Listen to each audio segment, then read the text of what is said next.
महाभारत के युद्ध में जब अर्जुन दुविधा में फंसे हुए थे, उनका मन संशय से भरा हुआ था और उन्हें कोई रास्ता नहीं सूझ रहा था।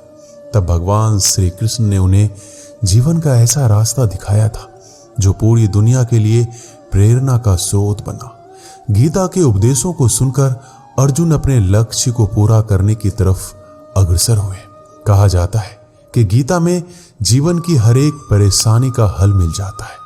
श्रीमद् भागवत गीता कर्म करने और जीवन में आगे बढ़ते रहने की प्रेरणा देती है। ऐसे में किसी भी परेशानी का हल पाने और जीवन में सफलता पाने के लिए गीता की कुछ बातों का ध्यान रखना आवश्यक है।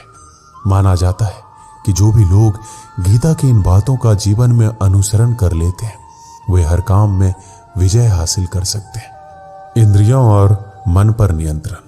जीवन में सब कुछ पा लेने के बाद भी अगर लोगों को अपने मन और इंद्रियों पर नियंत्रण नहीं है तो वो कभी संतुष्ट नहीं हो सकते, यानी कि सच्चा सुख नहीं पा सकते। इसलिए अपने मन पर लगाम कसे। श्रीमद् भागवत गीता के अनुसार जिस व्यक्ति ने अपने मन पर काबू पा लिया, वो मन में पैदा होने वाली बेकार की चिंताओं और इच्छाओं से भी दूर रहता है। इसके साथ ही अपने लक्ष्य को भी आसानी से प्राप्त कर लेता है। क्रोध पर काबू रखें। गीता के अनुसार लोग गुस्से में खुद पर नियंत्रण खो बैठते हैं, जिसके आवेश में आकर लोग गलत काम भी कर देते हैं। कभी कभी गुस्से में लोग खुद का अहित कर बैठते हैं। इसलिए क्रोध को खुद पर हावी नहीं होने देना चाहिए। गीता में श्री कृष्ण ने बताया है कि यदि गुस्सा आए तो स्वयं को शांत रखने की कोशिश करें, ताकि गुस्से में हमेशा कुछ अहित ना हो जाए। स्वयं का आकलन। गीता में श्री कृष्ण के अनुसार इंसान को खुद से बेहतर तरीके से कोई नहीं जान सकता, इसलिए स्वयं का आकलन करना बेहद जरूरी है। जो भी लोग अपने गुनाहों और कमियों को जान लेते हैं, वे अपने व्यक्तित्व का निर्माण करके हर काम में सफलता प्राप्त कर सकते हैं। इसलिए दूसरों का नहीं, स्वयं का आकलन कीजिए। बिना फल के बारे में सोचे कर्म करना। गीता में श्री कृष्ण के उपदेश के अनुसार इंसान का मुख्य काम यह है कि वह कर्म करे। वो जो भी पाना चाहता है उसे पाने के लिए ईमानदारी से कार्य करे। इसके लिए उसे मिलने वाली नतीजे से ध्यान हटाना जरूरी है। कर्म अच्छा होगा तो उसका अच्छा फल जरूर मिलेगा। इसलिए अपने कर्म करते रहिए और फल एक दिन जरूर आपको मिलेगा। कहते हैं ना कि अगर अच्छा बीज बोओगे तो फसल भी उत्तम ही होगा। श्रीमद् भागवत गीता में श्री कृष्ण कहते हैं, मनुष्य को स्वयं को ईश्वर में लीन कर देना चाहिए। ईश्वर के सिवाय मनुष्य का कोई नहीं होता। इसके साथ ही ये मानकर कर्म करना चाहिए कि वह भी किसी का नहीं है। भोग से मिलने वाला सुख क्षणिक होता है, जबकि त्याग में स्थायी आनंद मिलता है। हर इंसान के लिए कोई ना कोई काम जरूर है जो कि वह करने के लिए बाध्य है। हर इंसान में कोई ना कोई खूबी जरूर होती है, बस जरूरत होती है अपने अंदर छिपे हुए हुनर को पहचानने की, जिसके हिसाब से वह व्यक्ति काम कर सके। श्री कृष्ण कहते हैं, कोई भी खास काम के सफल होने पर उत्साहित नहीं होना चाहिए। ऐसा करने से गलती के होने की आशंका बढ़ जाती है। साथ ही हमें किसी दूसरे से जलन की भावना भी नहीं रखनी चाहिए। सकारात्मक सोच। श्री कृष्ण कहते हैं, सकारात्मक सोच के दम पर मुश्किल से मुश्किल वक्त का सामना बड़े ही आसानी के साथ किया जा सकता है। सोच सही हो तो लोग आधी लड़ाई वैसे ही जीत जाते हैं। सकारात्मकता से भरा दिमाग हर समस्या का हल खोजने में सक्षम होता है, जबकि नकारात्मकता मनुष्य को निराशा के गर्त में ले जाती है और उसे हार दिलाती है। इसके साथ ही वो अपनी तमाम इच्छाओं को वश में करके अपनी नकारात्मक सोच को सकारात्मक सोच में बदल देता है।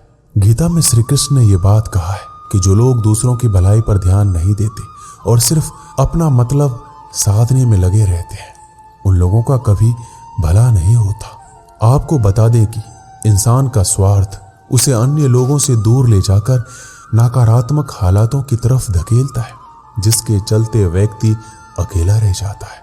वही गीता में यह भी कहा गया है कि स्वार्थ शीशे में फैली धूल की तरह है, जिसकी वजह से व्यक्ति अपना प्रतिबिंब ही नहीं देख पाता।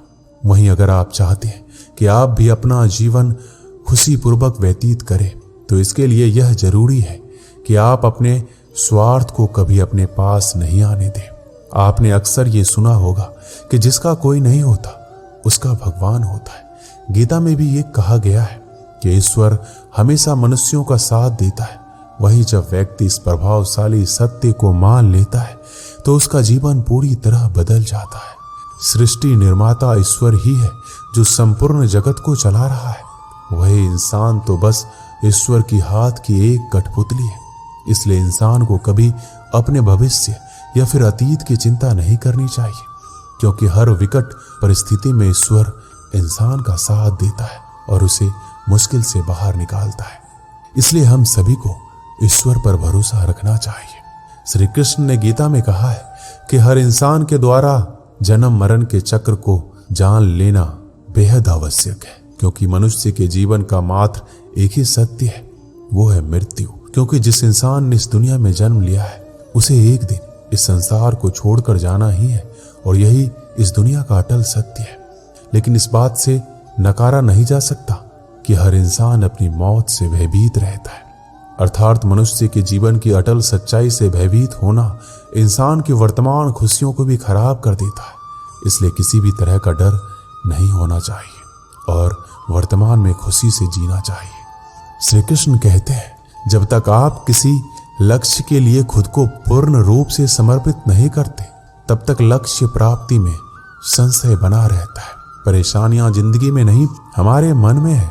जिस दिन हमने मन पर विजय पा ली, जिंदगी अपने आप संवर जाएगी। भाग्य से ज्यादा अपने आप पर विश्वास करो। भाग्य में विश्वास रखने के बजाय शक्ति और कर्म में विश्वास रखना चाहिए। किसी की निंदा से घबराकर अपने लक्ष्य को ना छोड़े, क्योंकि अक्सर लक्ष्य मिलते ही निंदा करने वालों की राय बदल जाती है। मनुष्य को परिणाम की चिंता किए बिना लोभ, लालच एवं निस्वार्थ और निष्पक्ष होकर अपने कर्तव्य का पालन करना चाहिए। रास्ता सही होना चाहिए, क्योंकि कभी कभी मंजिल रास्तों में ही मिल जाती है।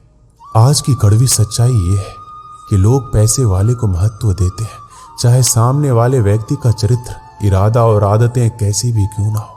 कहते हैं कि झूठी कस्में खाने से कोई मर नहीं जाता, अगर मरता है तो वो है विश्वास। घर के अंदर जी भर के रो लेना, पर दरवाजा हंसकर ही खोलना, क्योंकि जब लोगों को पता चल जाता है कि सामने वाला अंदर से टूट चुका है, तो लोग उसका जी भरकर फायदा उठाते हैं। गुस्सा और आंधी दोनों एक समान होते हैं। शांत होने के बाद ही पता चलता है कि नुकसान कितना हुआ। कुछ लोग आपके जैसे तो बनना चाहते हैं, पर वो आपको पसंद नहीं करते हैं। श्री कृष्ण कहते हैं, तुम सब्र करना। जो तुम्हें समझ ना सके तुम उसे समझना छोड़ दो। जो तुम्हें समझ सके उसके लिए तुम अपना सब कुछ छोड़ दो। गलत व्यक्ति जितना भी मीठा बोले आपके लिए बीमारी बन जाएगा, और सच्चा व्यक्ति कितना भी कड़वा बोले एक दिन औषधि बनकर काम आएगा। इंसान का स्वभाव इस तरह का है, जो लेकर जाना है उसे छोड़ रहा है, और जो यही रह जाना है उसे जोड़ रहा है।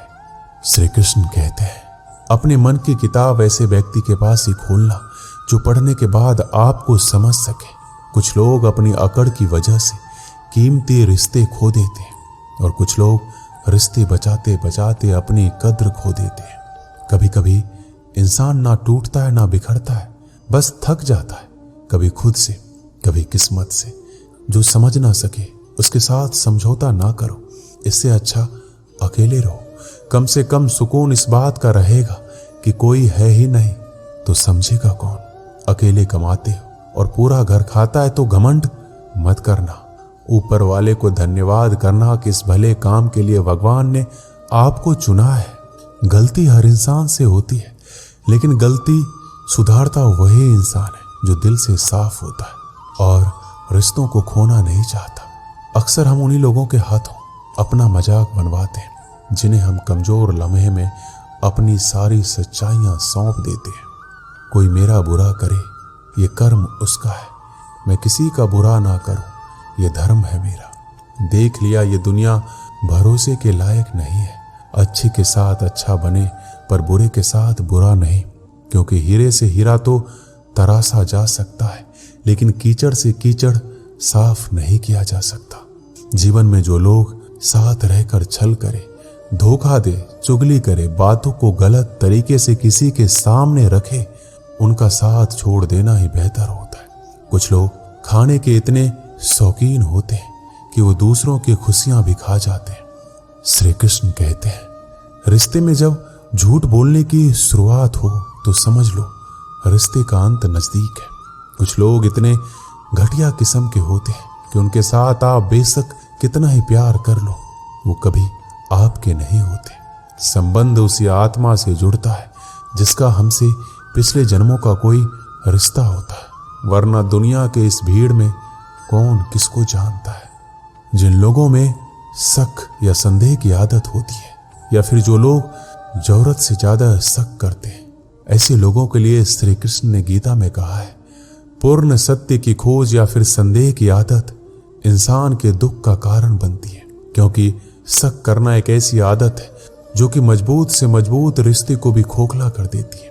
वही जिज्ञासा होना भी लाजमी है, लेकिन पूरी तरह सत्य की खोज या फिर संदेह ही इंसान के दुख का कारण बनती है, और शक करने वाले इंसान बाद में इसका पश्चाताप करते हैं। कुछ समय पहले की बात है, एक प्रोफेसर क्लास ले रहे थे। क्लास के सभी छात्र बड़े ही रुचि से उनका लेक्चर सुन रहे थे, उनके पूछे गए सवालों के जवाब दे रहे थे।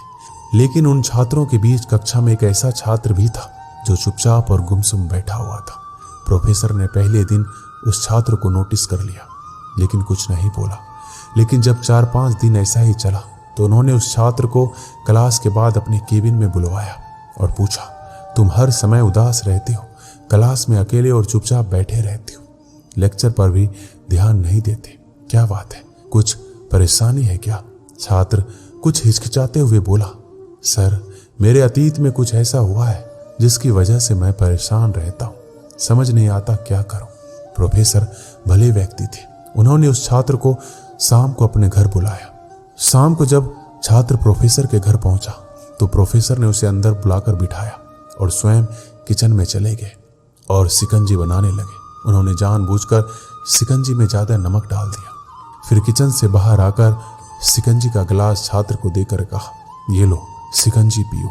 छात्र ने गिलास हाथ में लेकर जैसे ही एक घूंट पिया, अधिक नमक के स्वाद के कारण उसका मुंह अजीब सा बन गया। यह देख प्रोफेसर ने पूछा, क्या हुआ, शिकंजी पसंद नहीं आई?